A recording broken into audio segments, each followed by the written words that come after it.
Sabar. Oke. Ya semua. Di sini nih. Oh gitu. Pasang ya Pak. Oke, Pak Agus, mungkin bisa dijelaskan agenda yang sebenarnya harusnya Virgon datang ke sini, Bang? Oke, baik ya. Terima kasih rekan-rekan media udah menunggu lama ya. Berdasarkan informasi yang sebelumnya kami terima kan, Bapak V ya berencana untuk memenuhi surat panggilan kita tentang hari ini. Kami meminta untuk klarifikasi atas pelaporan yang dilakukan oleh Ibu IR yang sebelumnya. Tadinya kita menyambut baik ya, ditanggapi dengan cepat oleh Bapak IR, namun mungkin karena satu dan lain hal hari ini Bapak IR membatalkan Bapak V ya, Bapak V membatalkan pertemuan hari ini dan ditunda untuk sementara sampai minggu depan. Alasannya apa, Pak? Yang disampaikan. Belum disebutkan alasannya, tapi untuk kesiapannya beliau kemungkinan ditunda sampai ke minggu depan. Tentu kita Komnas Anak juga menghormati ya, kalau memang untuk sementara waktu belum bisa hadir memenuhi agenda kita hari ini untuk klarifikasi. Tapi tentunya kami berharap Komnas Anak kalau ada perubahan untuk bisa lebih cepat, kami pastinya akan mengapresiasi ya. Karena kan jangan sampai ini berlarut-larut ya. Tentunya nanti anak yang bisa mendapat efeknya nanti untuk mentalnya. Pak, memang masalahnya berapa besar Pak sampai langsung ditanggapi? Kalau nggak salah kan Dinara baru buat aduan minggu lalu ya kalau nggak salah. Seperti apa Pak?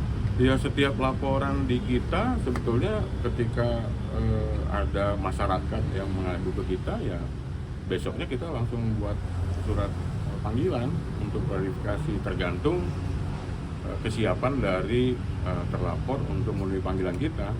Ya kami tadinya ya mengapresiasi ya begitu cepat ditanggapi, tapi kemudian ya hari ini ada penundaan ya tentu kami juga menghormati. Dasar pokok permasalahannya apa sih Pak yang menjadi aduan dari IR sendiri?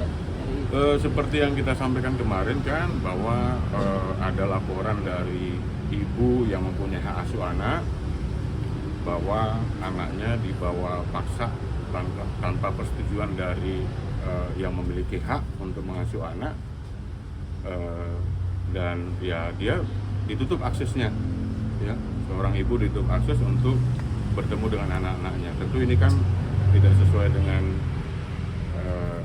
undang-undang perlindungan anak juga ya, bahwa setiap anak memiliki hak untuk mendapatkan kasih sayang baik dari ayah atau dari ibu.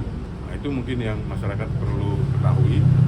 Walaupun misalnya nanti ketika misalnya ada kemungkinan untuk pengalihan hak asuh anak ke Bapak V misalnya, Bapak V juga tidak boleh menutup akses untuk ketemu dengan anaknya, ketemu dengan ibunya. Begitu sebaliknya sebetulnya. Jadi ketika kami kemarin tanyakan kepada Ibu IR, selama ini bagaimana dengan ketika anak berada di sisi dia, apakah Bapak V juga diberikan akses untuk ketemu? Dia jawab, kita berikan akses penuh, bahkan sampai menginap di rumahnya. Kalau mereka menginap di rumahnya, saya keluar untuk mempersilakan mereka, bapak dan anak, saling bercengkrama, ya, berbagi kasih sayang dan sebagainya. Kira itu. Pak, praktisi hukum, salah satu praktisi hukum sudah bilang sebenarnya untuk Bapak V anak di tangan Bapak V sebenarnya nggak apa-apa terlepas dari keputusan pengadilan. Oh iya, saya kan juga seorang bapak ya. Kalau niat baik itu tentu kita tangkap adalah sebagai niat baik menurut kami ketika melihat Bapak V beranggapan menyelamatkan anak dari kemungkinan pengaruh-pengaruh buruk dan sebagainya. Saya juga mungkin akan melakukan yang sama, tapi niat baik ini kan bisa juga belum tentu ya akan bisa jadi mengakibatkan ada konsekuensi hukum di situ ya. Contoh misalnya menutup akses komunikasi, itu kan tidak boleh seperti itu. Bahwa niatnya baik, tapi tentu harus didukung juga untuk prosesnya. Misalnya kalau melihat ada potensi anak untuk terganggu psikisnya ketika berada di rumah itu, dia akan menjadi baik kalau dia misalnya mengajukan hak perwalian anak misalnya ke pengadilan, dan itu ada ruang untuk itu, dan kita juga menganjurkan untuk itu sebetulnya ya, kalau memang dianggap seorang ibu atau seorang ayah seperti tidak layak atau mempunyai catatan khusus ya untuk proses tumbuh kembang anak itu.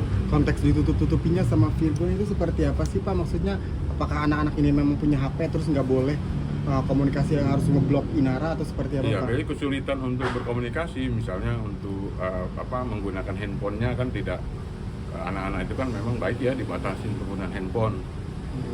Menurut informasi yang kami terima 1 atau 2 jam sehari, kami juga mendukung itu ya. Anak-anak hari ini memang dibatasi waktu bermain dengan gadgetnya, tapi itu akhirnya jadi menutup komunikasi. Seharusnya kan tidak boleh ada salah satu pihak, apakah ketika anaknya berada di Ibu IR atau anaknya juga berada di Bapak V, anak itu diputus komunikasinya, karena anak mempunyai hak untuk mendapatkan kasih sayang dari bapak dan dari ibu. Itu yang perlu dicamkan, saya pikir itu. Oke, lagi-lagi ini berarti perselisihan antara orang tua yang sudah berpisah nih, anak menjadi korbannya gitu ya Pak. Ini harapannya seperti apa sih Pak? Betul, ya ini kan banyak kasus ya yang Komnas Perlindungan Anak tangani. Mungkin sebelumnya juga ada artis yang seperti itu, yang mempunyai hak asuh tapi ternyata dibawa oleh bapak kandungnya. Itu juga pernah terjadi di Komnas Perlindungan Anak, salah satu selebritis kita juga ya. Tentu ini tidak dibenarkan ya. Melalui kejadian ini kita juga mengkampanyekan ya, saya pikir ketika kita boleh gagal, sekali lagi ya, boleh saja gagal kita sebagai pasangan suami istri ya. Tapi kami minta untuk janganlah gagal jadi orang tua. Anak itu mempunyai hak untuk benar-benar bisa bersama dengan ayahnya. Anak itu harus juga bersama dengan ibunya, masing-masing sama. Lepaskanlah egoisme dari masing-masing pihak. Fokus kepada anak-anak kita yang hari ini kita tahu sendiri banyak permasalahan anak-anak kita. Ya, jangan kita juga menambah daftar hitam tentang bahwa anak-anak kita tidak mendapatkan kasih sayang dan sebagainya, mempunyai efek buruk tentang kejadian ini. Nah, itu anjuran kita, harapan kita ya. Tapi kalau misalkan minggu depan tidak datang lagi, apakah kita akan dijemput? Kalau SOP di kita biasanya kita kirimkan surat panggilan pertama, panggilan kedua, dan seterusnya. Nanti kita lihat lagi perkembangannya berikutnya seperti apa. Tentu kita seperti yang saya informasikan sebelumnya, kami tetap mengupayakan untuk jalur mediasi untuk menyelesaikan konflik yang berkepanjangan seperti ini ya. Lagi-lagi Komnas Perlindungan Anak berdiri di atas kepentingan terbaik anak. Kasihan anak-anak itu kalau sampai misalnya ditutup aksesnya, kemudian tidak bertemu dengan ibunya ya.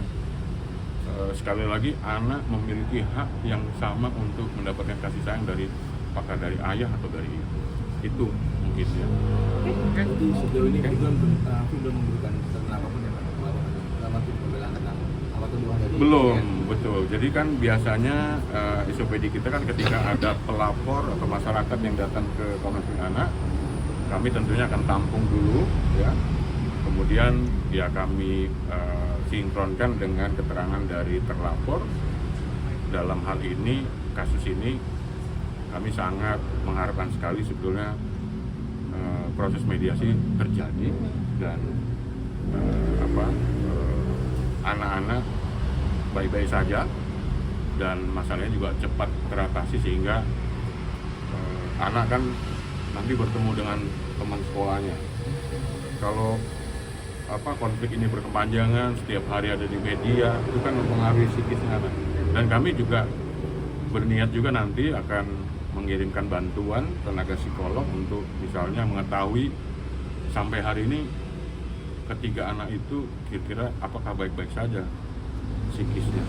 Nah itu nanti kita bisa dapatkan informasi. Tapi emang Kapan Pak mungkin untuk memberikan bantuan psikolog sendiri? Secepatnya sebetulnya ketika tadi ada rencana sini kami mau mengutarakan itu langsung ke Bapak Fi untuk kita bisa sama-sama. Ya, itu bentuk kemudian Komnas Perlindungan Anak. Pak, memang Virgon belum datang ya ke Komnas Anak. Tapi mungkin ada komunikasi singkat dengan Bapak terkait alasan kenapa Virgon menutup-nutupi, Pak, langsung dari Virgon sendiri? Belum, untuk sementara belum. Mungkin nanti waktu pertemuan kita bisa dapatkan keterangan. Terima kasih banyak Oke Pak. ya, Terima kasih banyak, baik ya. Pak.